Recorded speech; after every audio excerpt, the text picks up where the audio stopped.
जी नमस्कार, मैं हुकुम सिंह छात्र काशी हिंदू विश्वविद्यालय स्वागत करता हूं आप सभी का अपने YouTube channel NCT study capital पर। तो एक बार फिर से स्वागत है एनसीटी स्टडी कैपिटल पर सभी प्यारे भावी शिक्षकों का, क्योंकि आप होने वाले हैं भविष्य के टीचर, इसलिए मैंने आप सबको कहा भावी शिक्षक। तो चलिए मैं एक बार स्वागत करता हूं फिर से। तो आज मैं आपको बहुत महत्वपूर्ण एक चीज बताने वाला हूं कि कुछ बच्चों की क्वेरी थी कि सर हम लोग एनसीटी बीएड करें या फिर सीयूटी करें। बहुत से बच्चों की ये क्वेरी रहती है और अक्सर आपके दिमाग में ये होच-पोच रहती है कि सर क्या करें क्या ना करें, क्योंकि दोनों का एग्जाम, जो आपका सीयूटी का एग्जाम है वो आपका होता है क्या मई में होना है, और जो आपका एनसीटी का एग्जाम है वो आपका अप्रैल में होगा। तो सर इसमें से विच वन इज बेस्ट, कौन सा सर बेस्ट रहेगा हमारे लिए। तो आइए मैं बात करता हूं कि क्या करें, एनसीटी करें या फिर सीयूटी करें।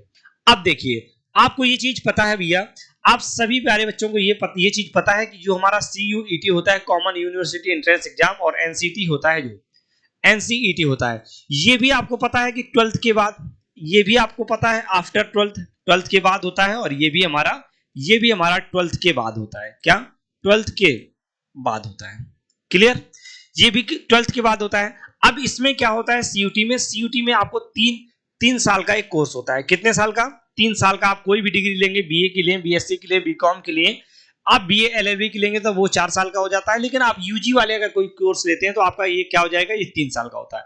लेकिन जो इंटीग्रेटेड बीएड होता है ये आपका 4 साल का होता है। कितने ईयर का होता है? ये आपका 4 साल का होगा। 3+1। इसका मतलब है कि 3 साल में आपको क्या किया जाएगा, हालांकि पहले साल आपको सर्टिफिकेट दिया जाता है, फिर डिप्लोमा दिया जाता है, सेकंड ईयर थर्ड ईयर में आपको डिग्री दी जाती है, और फोर्थ ईयर में आपको जो इंटीग्रेटेड बीए प्लस बीएड, जैसे आपको बीए प्लस बीएड का डिग्री मिल जाएगा, है ना, और आपका बीएससी प्लस बीएड का, और बीकॉम प्लस बीएड का डिग्री यहां से 4 साल में मिल जाएगा। लेकिन एक चीज होती है कि अगर आपका सपना है कि भविष्य में आपको टीचर बनना है, अगर आपको सपना है आपका कि भविष्य में मुझे टीचर बनना है, तो आप किसके साथ जाइए? आप जाइए एनसीईटी के साथ।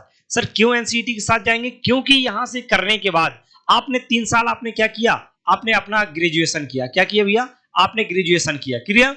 फिर इसके बाद अगर आपका मन किया कि नहीं सर मुझे तो क्या करना है, मुझे तो एक टीचर बनना है, क्योंकि मेरी हॉबी क्या है, टीचिंग करना मुझे बहुत अच्छा लगता है। इसके बाद आप आएंगे तो फिर आपका 2 साल का क्या करना पड़ेगा, 2 साल का आपको फिर क्या करना पड़ेगा भैया, 2 साल का आपको बीएड करना पड़ेगा। क्या करना पड़ेगा?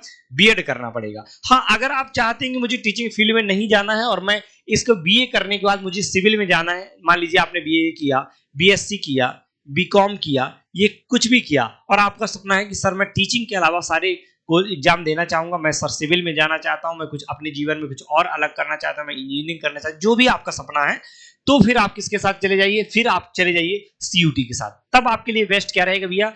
तब आपके लिए बेस्ट रहेगा सीयूटी की। और मुझे उम्मीद है कि मैंने इससे पहले आपको सीयूटी और वर्सेस मैंने एनसीटी बताया था कि आपको क्या करना है, किसका फॉर्म भरना है, किसका नहीं। तो मैंने आपको वहां पर बताया था कि बेटा आपको दोनों का फॉर्म भरना है, सीयूटी का और एनसीटी का। वाई द वे, अगर मान लिया आपका एनसीटी में बेस्ट जो आपका ड्रीम यूनिवर्सिटी है, ड्रीम कॉलेज है, वो आपको सपोज करिए नहीं मिलता है, अगर आपको वो सपोज करिए नहीं मिलता है, तो आप क्या करिए, आप सीयूटी की तरफ मुड़ जाइए। सीयूटी में बेहतरीन मार्क्स लाइए, क्योंकि सिलेबस लगभग सेम रहता है, केवल और केवल जो डिफरेंस रहता है वो आपके टीचिंग एप्टीट्यूड का रहता है। तो मैंने कहा जब आपको एनसीटी में बेहतरीन कॉलेज ना मिले तब आपको चले जाना चाहिए सीयूटी की तरफ, और सीयूटी में बेहतरीन मार्क्स गेन करिए, ताकि आपको बीएचयू, डीयू, जेएनयू जैसे संस्थान से आपको ग्रेजुएशन करने का मौका मिले। तो आपको दोनों साइड आपकी बात आती है, जो आपकी आती है बेस्ट यूनिवर्सिटी की। तो दोनों साइड आपका मौका है भैया, दोनों साइड मौका है आपको बेस्ट यूनिवर्सिटी में जाने के लिए। चाहे आप एनसीटी के थ्रू चले जाइए, चाहे आप सीयूटी के थ्रू चले जाइए, लाइक बीएचयू, डीयू और जेएनयू, दोनों के साथ जा सकते हैं। और मैंने आपको पहले बताया था कि आपने, और मुझे उम्मीद है कि आप सभी लोगों ने क्या किया होगा, दोनों के फॉर्म भरे होंगे। तो अभी फिलहाल आपका एग्जाम जो एनसीटी का होने वाला है, ये एग्जाम पहले होगा, ये आपका अप्रैल में होगा। और ये आपका जो एग्जाम होने वाला है, ये आपका होने वाला है लास्ट 11 मई से 31 मई तक। ये आपका क्या होता है, ये आपका एग्जाम होने वाला है। तो इसके बाद आपको 1 महीने मौका मिलेगा यहाँ मूव करने का, क्योंकि यहाँ अगर आप सारी चीजें पढ़ लेंगे तो यहाँ बेहतरीन तरीके से, बस टीचिंग एप्टीट्यूड यहाँ पर नहीं रहता है, वो आप बेहतरीन तरीके से रिकवर कर जाएंगे।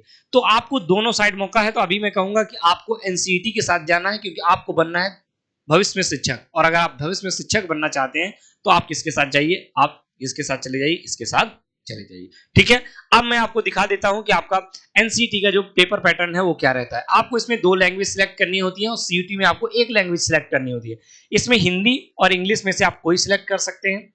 ठीक है, एक हिंदी लेंगे और एक इंग्लिश लेंगे, लेकिन आपको मैंने पहले ही बता दिया है मेजर सब्जेक्ट क्या है, माइनर सब्जेक्ट क्या है, लैंग्वेज हम लोगों को क्या चुनना है। अगर इंग्लिश ले ली तो इंग्लिश फॉर कम्युनिकेशन लेना है। पेपर कोड दोनों लैंग्वेज का अलग अलग होता है, पेपर किस मीडियम में आएगा, ये सारी चीजें बेटा मैं आपको पहले ऑलरेडी वीडियो में बना करके दे चुका हूं। अगर आपने अभी तक इस वीडियो को नहीं देखा तो इसी डिस्क्रिप्शन में आपका लिंक लगा होगा या इसी चैनल पर आपको ये सारे वीडियो अपलोड मिल जाएंगे। तो प्लीज आप फॉर्म भरने से पहले कोई आपकी गलती ना हो पाए तो प्लीज ये करिएगा कि आप बेहतरीन तरीके से उसको देख लीजिएगा। 5 मिनट का वीडियो है, जितने देर रील स्क्रॉल करने में आपका टाइम चला जाता है उससे अच्छा वीडियो देख लीजिए, आपके भविष्य के लिए काम हो जाएगा। तो आपको 23 क्वेश्चन आते हैं, 20 अटेम्प्ट करने होते हैं हिंदी और जैसे इंग्लिश लिया तो इंग्लिश फॉर कम्युनिकेशन लीजिए, हिंदी लेना तो हिंदी फॉर कम्युनिकेशन लेना। क्यों? क्योंकि इससे आपका जो सिलेबस है वो लगभग मोस्टली 85% सेम रहता है, थोड़ा सा अलग रहता है, वो पढ़ने में आसान रहता है। टीचिंग एप्टीट्यूड के 23 क्वेश्चन आएंगे, 20 अटेम्प्ट करने होंगे, जनरल टेस्ट 28 तो 25 करने होते हैं। इसके बाद आपको डोमेन लेना हो, अब डोमेन कौन से सिलेक्ट करें मैंने ये भी आपको वीडियो बना करके दे दिया है। तो आपको क्या करना है, दोबारा से ये सारी चीजें देख लेनी है और आपको 25 181 आएगा और 160 आपको क्या करने होंगे, अटेम्प्ट करने होंगे और बेहतरीन स्कोर करेंगे, आपको बेहतरीन यूनिवर्सिटी में जाने का मौका मिलेगा। तो ये आपके लिए ये बहुत जल्द आपकी मार्च में एनसीटी स्टडी कैपिटल, मार्च में आपके एनसीटी स्टडी कैपिटल आपके लिए फ्री ऑफ कॉस्ट क्लासेस लेकर के आ रहा है। हर एक सब्जेक्ट की फ्री ऑफ कॉस्ट रहेगा, एक भी पैसा देने की जरूरत नहीं है। मैं पढ़ाऊंगा आपको बेहतरीन तरीके से टीचिंग एप्टीट्यूड और इंग्लिश। आपने पता है कि मैंने बीएड यहाँ बीएचयू मतलब काशी हिंदू विश्वविद्यालय से किया हुआ है।